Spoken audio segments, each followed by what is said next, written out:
9/11 دوستو، یہ 9/11 ایک ایسا واقعہ امریکہ کی تاریخ میں ہوتا ہے جس نے پوری دنیا کو بدل کے رکھ دیتا ہے۔ حالانکہ یہ پوری دنیا جو ہے وہ ایک پازیٹیو سینس میں نہیں، نیگیٹو سینس میں بدلی ہے۔ اس کے اثرات جو ہیں آج بھی ہم 2 دہائیوں کے بعد بھی ہم محسوس کر رہے ہیں۔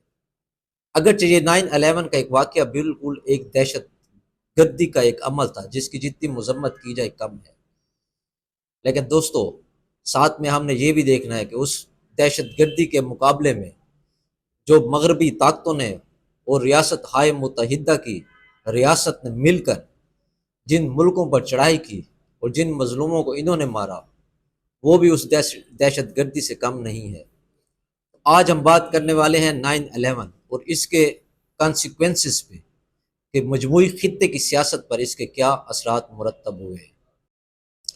دوستو 9/11 حملہ انتہا پسندوں اور دہشت گردوں کا ایک شفاق حملہ تھا جس کو بڑے پیمانے پر بین الاقوامی دہشت گردی کی سب سے زیادہ گھناؤنی کارروائی سمجھی جا سکتی ہے۔ اس نے تقریباً 3,000 افراد کو ہلاک کیا اور تقریباً اتنے ہی متاثرین تھے، اور اس میں 19 دہشت گرد بھی ہلاک ہوئے۔ ایک اندازے کے مطابق 25,000 زخمی ہوئے۔ دوستو 9/11 نے دنیا کو دہشت گردی کو شکست دینے کے لیے اکٹھے ہونے پر مجبور کیا۔ دوستو مشترکہ خطرے سے نمٹنے کے لیے ملٹری فورسز، قانون نافذ کرنے والے اور حکام اور انٹیلیجنس سروسز کے مشترکہ ڈیٹا بیس بنائے اور ان اہلکاروں کو اس پر مسلط کیا۔ مشترکہ تربیتی پروگرام شروع کیے گئے، انٹیلیجنس کا جو وہ تھا تجربہ اور ڈیٹا جو ہے وہ ٹرانسفر کیا گیا۔ لیکن سوال یہ ہے کہ کیا بش انتظامیہ کا یہ فیصلہ جو جوابی کارروائی اس نے کی، کیا یہ درست تھا؟ دوستو 9/11 سب سے پہلے افغانستان میں امریکی قیادت والے اتحاد نے 2001 میں طالبان اور القاعدہ کے بنیادی ڈھانچے کو ختم کیا۔ 2003 میں 9/11 کے آپریشنل لیڈر خالد شیخ محمد کو پکڑا، اور 2011 میں 9/11 کے ماسٹر مائنڈ بن لادن کو مار دیا گیا۔ دوستو افغانستان میں دہشت گردوں کی پناہ گاہوں کو ختم کرنا، جہاں 3 درجن دہشت گرد گروپ تربیت کر رہے تھے، نے دنیا بھر میں ان گنت حملوں کو روکا۔ اگرچہ CIA کو بن لادن کو ڈھونڈنے میں تقریباً 10 سال لگے، لیکن امریکی انٹیلیجنس کی کوششوں نے وقتاً فوقتاً دہشت گرد لیڈروں کو نشانہ بنایا اور انہیں ختم کیا۔ دوستو ریاست ہائے متحدہ نے ہوم لینڈ سیکیورٹی کا ایک محکمہ قائم کیا، جس نے ملکی انٹیلیجنس اور قانون نافذ کرنے والے اداروں کو ایک چھتری کے نیچے جمع کیا۔ افغانستان ایک بار پھر طالبان کے قبضے میں آ گیا، ابھی بھی اس وقت طالبان کے قبضے میں ہے، جس نے القاعدہ کو ابھی بھی میزبانی کا شرف دیا ہوا ہے۔ القاعدہ کا آیا بالکل ناگزیر تھا، اور دولت اسلامیہ کے مسلسل خطرے کے درمیان دہشت گردی کا عالمی خطرہ اتنا ہی بڑا ہے جتنا کہ 20 سال پہلے تھا۔ تاہم اب امریکہ کی واحد انسداد دہشت گردی فورس ہی نہیں ہے، بلکہ چین اور روس کو بھی ان معاملات میں شامل کر لیا ہے، اور ان دہشت گردوں کو بچانے کی ضرورت ہے۔ دوستو امریکہ مغربی افواج کی عراق اور افغانستان میں 2 دہائیوں میں 10 لاکھ لوگوں کو ہلاک کیا۔ تقریباً 10 لاکھ لوگوں کو اس کارروائی میں انہوں نے ہلاک کر دیا۔ دوستو 9/11 کے بعد 2 دہائیوں میں انسانی حقوق کا بین الاقوامی نظام کمزور ہوا۔ دہشت گردی کے خلاف عالمی جنگ نے دہشت گردی اور انسانی حقوق کی رہی سہی کسر کو بھی خاک میں ملا دیا۔ دوستو انسانی حقوق کی خلاف ورزی کی گئی اس موضوع پر ایک وسیع آپ کو لٹریچر بھی مل سکتا ہے، اگر آپ اس کو سرچ کرنا چاہیں تو میں بھی آپ کے ساتھ شیئر کر دوں گا۔ دوستو امریکہ نے غیر قانونی اقدامات میں اتحادیوں کا ساتھ دیا۔ انسداد دہشت گردی کی نئی قانون سازی افغانستان، عراق اور پاکستان میں پکڑے گئے جو مشتبہ افراد تھے کو حوالے کرنے کے حوالے سے اور من مانی حراستوں کی اجازت دے کر آمرانہ حکومتوں کو مزید ظالمانہ بنایا۔ جبری گمشدگیاں، یہی حال مصر، اردن، مراکش اور کئی خلیجی ریاستوں کا تھا۔ دوستو، انسداد دہشت گردی کے تعاون کے بدلے میں امریکہ نے انسانی حقوق کی خلاف ورزیوں کو طویل عرصے تک ہنگامی حالتوں کی صورت میں نافذ کیا، اور دوستو خصوصی ٹربیونلز میں غیر متعین دہشت گردی کے مقدمات کی سماعت کی گئی۔ مثال کے طور پر 2001 اور 2006 تک اردن کی اسٹیٹ سیکیورٹی کورٹ میں تمام مقدمات میں سے 2% سے بھی کم دہشت گردی سے متعلق تھے۔ مصر کی ہنگامی حالت کی بدولت تقریباً 10,000 افراد کو بغیر کسی منصفانہ مقدمے میں حراست میں لیا گیا۔ 9/11 کے بعد دہشت گردی کے خلاف جنگ کا نتیجہ یہ ہے کہ انسداد دہشت گردی دوستو عالمی سطح پر دیگر غیر متعلقہ پالیسیوں کے لیے ایک قابل قبول شدہ بہانہ بن گئی۔ دوستو چین اور روس اکثر اسے اپوزیشن کارکنوں یا اقلیتوں یا تیسرے ممالک میں مداخلتوں کے خلاف کارروائیوں کو جواز فراہم کرنے کے لیے استعمال کرتے ہیں۔ دوستو بربریت کے اثرات نے جمہوریت کو بھی خاصا نقصان پہنچایا۔ امریکہ نے جو مثال قائم کی، یورپی طاقتوں کے ساتھ مل کر اس کے نام نہاد جمہوریت کا کٹھا چھٹا جو ہے وہ کھل کر پوری دنیا کے سامنے عیاں ہو گیا۔ اور دوستو ایسی منافقت والی جمہوریت نے بین الاقوامی قانون کی سالمیت کو مکمل طور پر واضح کر دیا۔ دہشت گردی کے خلاف جنگ کے دور تک پہنچنے والے سماجی اثرات کو بھی محسوس کرنا باقی ہے۔ دوستو دہشت گردی کے خلاف جنگ گھر گھر تک پہنچ چکی ہے۔ دوستو 9/11 کے حملوں نے بنیادی طور پر امریکی انٹیلیجنس اور اس کے جو اتحادیوں کی تشکیل نو کر دی۔ CIA کے ایک سابق اسٹیشن چیف کے الفاظ میں CIA ایک بڑے پیمانے پر تبدیلی سے گزری ہے۔ دوستو اس تبدیلی نے انسداد دہشت گردی پر زور دینے کی حمایت کی، جیسے امریکی قومی سلامتی کی حکمت عملی میں اس کو شامل کیا گیا۔ دوستو اس عزم کے ساتھ کہ دہشت گرد تنظیموں کو ختم کرنے اور تباہ کرنے کا جو ٹھیکہ ہے وہ امریکہ اور اس کے اتحادیوں کے پاس ہی رہے گا۔ اس اتحاد میں 9/11 کے بعد ایک نئے ٹول کا اضافہ ہوا جسے ہم ڈرون حملہ کہتے ہیں۔ اس تنازع کے دوران ڈرون کا کافی استعمال ہوا اور وہ سرحدوں کے پار پھیلتا چلا گیا، خاص طور پر پاکستان جس نے افغانستان میں لڑنے والے دہشت گرد گروہوں کو پناہ دی اور بالآخر عراق، صومالیہ اور شام جیسے دیگر علاقوں میں پھیل گئی۔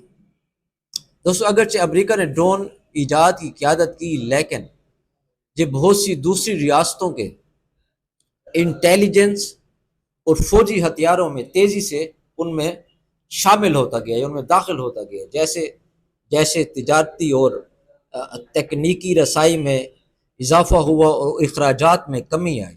یہ خود ساختہ اسلامک اسٹیٹ جیسے ملکی گروہوں کے ہاتھ میں بھی چلا گیا اور یہ بذات خود ایک پوری دنیا کے لیے خطرہ بن چکا ہے کہ آپ نے وہاں پہ ایسے ہتھیار استعمال کیے جس کی بدولت آج بھی گورنمنٹ جو طالبان کی ہے وہ ان کو آج بھی استعمال کر رہی ہے عام شہریوں کے خلاف۔ دوستو بش انتظامیہ کے بعد کی 9/11 کی کچھ پالیسیاں اور قانونی تشریعات شروع میں تو متنازع تھیں، لیکن بعد میں باراک اوباما انتظامیہ نے بھی اس کو برقرار رکھا اور دوسری آنے والی حکومتوں نے بھی واضح طور پر اسے اپنایا۔ انسانی حقوق کی حامیوں کے طرف سے اس کو اظہار تشویش کا باعث سمجھا گیا اور بہت سی دوسری حکومتوں نے بھی اس کو تنقید کا نشانہ بنایا۔ دوستو القاعدہ اور خود ساختہ جو وہ اسٹیٹ تھی، اسلامک اسٹیٹ کہیں یا مذہبی اسٹیٹ، فوجی طاقت کا استعمال وہ کرتی رہی ہیں، اور یہ کہ جنگ میں قوانین محض دہشت گردی کے بجائے قوانین لاگو کرنے کے لیے مناسب جو قانونی اور قواعد ہیں ان کو بھی لاگو کیا جاتا ہے۔ بہت سی حکومتیں اب اس بات پر متفق ہیں کہ ریاستیں بعض اوقات کسی ایسے ملک پر فوجی طاقت کا استعمال کر سکتی ہیں اگر وہ ملک اس خطرے کو کم نہ کرنا چاہ رہا ہو، یا اس سلسلے میں اس کی وہ ناکام ہو۔ تو دوستو ماجرا یہ ہے کہ بین الاقوامی قوانین پر گرما گرم بحث ہوتی رہی ہے اور اب بھی ہو رہی ہے، لیکن 9/11 کے حملوں کے 2 دہائیوں بعد بھی یہ حال طلب ہے، یعنی وہ یہ کہ دہشت گردوں کی گرفتاری جو اپنی سرزمین سے باہر کسی ریاست کے ذریعے پکڑے گئے ہوں۔ بش انتظامیہ کو القاعدہ اور طالبان کے سینکڑوں زیر حراست ارکان کو قانونی اور سمجھ لیں بلیک ہول میں رکھنے پر تنقید کا نشانہ بھی بنایا گیا، کیونکہ اس نے انہیں نہ تو امریکی قانون کے تحت مجرم قرار دیا اور نہ ہی جو آپ کا جنیوا کنونشن ہے اس کے تحت جنگی قیدیوں کے طور پر ان کو قبول کیا۔ اوباما انتظامیہ نے قیدیوں کے ساتھ انسانی سلوک کے لیے سخت شرائط عائد کی، لیکن اس نظریے کو اپنانا جاری رکھا کہ مشتبہ دہشت گردوں کو جنگ کے قوانین کے تحت تنازع کے خاتمے تک حراست میں رکھا جا سکتا ہے۔ دوستو یورپی حکومتوں نے اس طرح شام میں پکڑے گئے اسلامک اسٹیٹ کے ارکان کو مجرموں کے طور پر ان پر مقدمے چلانے کے بجائے فوجی جنگجو کے طور پر ان کو اپنی حراست میں رکھا۔ دوستو قانونی ماہرین بشمول بین الاقوامی کمیٹی برائے جو ریڈ کراس ہے، اب دہشت گردوں کی حراست کو کنٹرول کرنے والے بین الاقوامی قانون میں خامیوں اور قانون میں اس کمی کو یا ہیجان کو تسلیم کرتے ہیں، لیکن بدقسمتی سے اس بات پر کوئی اتفاق رائے سامنے نہیں آیا کہ کن قوانین کے تحت ان کا اطلاق ہونا چاہیے۔ تو دوستو یہ 9/11 کے آفٹر ایفیکٹس ہیں جو ہم تقریباً 20 سال کے بعد بھی ہم اس کو محسوس کر رہے ہیں۔ دوستو 9/11 کے حملوں کے بعد جو فوری رد عمل تھا وہ انہوں نے مسلم جذبات میں اضافہ کیا اور مزید دہشت گرد حملوں کے خطرے کا مقابلہ کرنے کے لیے مائگریشن کے طور پر ان کو قابو پانا مقصود تھا۔ اس کی وجہ سے سرحدوں کی فزیکل فورٹیفیکیشنز کے ذریعے بارڈرز پر سیکورٹی سرے سے ایک نیا اس کا سسٹم انٹروڈیوس کروایا گیا، اور یورپی یونین اور امریکہ زیادہ تر جہادی حملے انہی کے شہریوں یا قانونی باشندوں نے ہی کی ہے۔ اگر ہم اس کو دیکھیں تو زیادہ تر کا تعلق انہی کے جو نیشنل ہولڈرز تھے یا گرین کارڈ ہولڈرز تھے، انہی کے شہری تھے۔ دوستو یہ سارا جو ہم نے 9/11 پہ جو بات کی ہے، اس سے ایک بات ثابت ہوتی ہے کہ دہشت گردی کو آپ دہشت گردی سے ختم نہیں کر سکتے۔ اس میں کوئی شک نہیں ہے کہ وہاں سے آپریٹ ہونے والے جو طالبان تھے یا القاعدہ تھے یا داعش کے جو ممبران تھے، انہوں نے ایک بربریت کا مظاہرہ ضرور کیا، لیکن اس کے نتیجے کے طور پر جو ہماری سو کالڈ لبرل ریاستیں ہیں اور ان کے پاس اتنے اذہان ہیں، اتنے ان کے پاس دانشور ہیں، ان کا ایک اتنا تھنک ٹینک ہوتا ہے، تو دوستو اس کو نہ تو استعمال کیا گیا ہے، نہ اس پہ سوچ بچار کی گئی ہے۔ اور آج مجھے آپ یہ بتائیں کہ 20 سال کے بعد ہم بیٹھے ہوئے ہیں، یا اس سے کچھ زیادہ سال ہو چکے ہیں 9/11 کو، تو کیا اس وقت گورنمنٹ بھی تو طالبان کی تھی؟ اور جب یہاں سے امریکنز 20 سال یا 22-23 سال کے بعد قتل و غارت کرنے کے بعد انہوں نے کیا ٹارگٹ اچیو کیے ہیں؟ جبکہ وہی حکومت انہوں نے طالبان کو سونپ کر دے کر چلے گئے، اور پیچھے آج ایز اے پاکستانی میں کہہ رہا ہوں کہ ہم پر بھی یہ ایک دہشت گردی جو ہے ہم پر بھی مسلط کی گئی ہے، اور ہم پچھلے تقریباً 20 سالوں سے ہم بھی اسی دہشت گردی کا شکار ہیں۔ اس کو ہوا دینے والے وہی طاقتیں ہیں جن کے پاس تمام وسائل ہیں، جس کو ہم سامراجی ممالک کہتے ہیں، انہی کی ایما پر یہ سب کچھ ہو رہا ہے، اور انہی کی ایما کے بغیر آپ خود اس بات کا اندازہ لگائیں کہ اگر ٹارگٹ بن لادن تھا، محمد شیخ تھا، یا چند اور اس طرح کے وہ تھے، تو پھر ان کو پکڑنے میں 20 سال 23 سال کیسے لگ سکتے ہیں، جبکہ آپ نے پورے افغانستان کو ایک کھنڈر بنا کے رکھ دیا۔ تو دوستو اس پہ ہمیں سوچنے کی ضرورت ہے۔ 9/11 کی ہم بالکل مذمت کر رہے ہیں، اس کی تائید یا اس کی توجیحات پیش نہیں کر رہے، لیکن ہمیں اس پہ ایک بار پھر سے سوچنا چاہیے، غور کرنا چاہیے ان چیزوں کو، کیونکہ ابھی جو واقعہ ہے وہ اس کو گزرے ہوئے بھی 23 سال ہو گئے ہیں۔ یعنی ایک گزرے ہوئے واقعے پر اگر آپ تنقید کرتے ہیں تو وہ آپ کے لیے بہت آسان ہو جاتا ہے۔ تو امید ہے کہ آج کی گفتگو میں کچھ نیا سننے کو آپ کو ملا ہوگا۔ Thank you very much.